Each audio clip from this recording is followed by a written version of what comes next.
Good morning mga kaibigan, magandang umaga po, and it is Thursday at Holy Week pa rin po.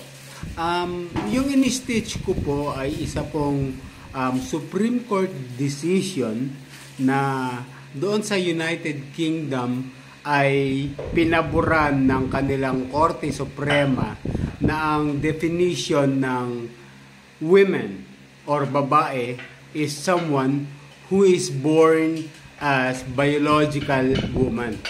So, bakit ko po ito gustong i-discuss ngayon? Kasi po kung naaalala nyo ay itong si Risa Hontiveros ay pinipilit pong ipasok ang issue ito sa DepEd, okay, sa ating education system na suportahan ang batas na ito, kaya nga kanyang ipinapasa.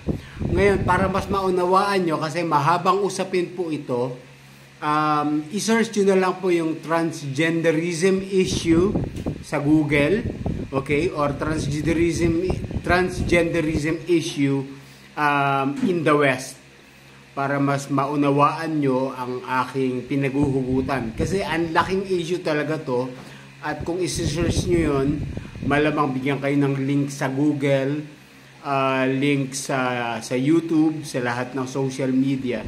Kasi nga mahabang usapin. There are debates on this, but to give you a gist kung ano po ang transgender issue, ito po ay mga ipinush na agenda simula noon at nangyayari na paunti-unti ngayon na ang definition nila ng women or ng babae is someone who identifies as a woman. Ngayon, marami pa akong issue like kung gusto kong maging penguin, dapat ako ay suportahan ng gobyerno, things like that. Basta worst yung ideology. At ito po yung ipinupush ni Risa Hontiveros.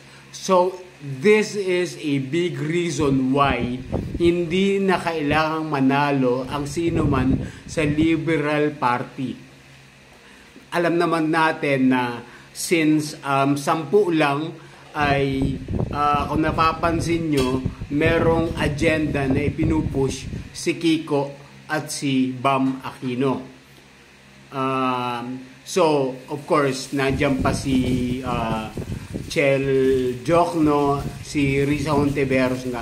So, kung may makapasok sa mga yan, isa yan sa kanilang mga agenda na itutulak.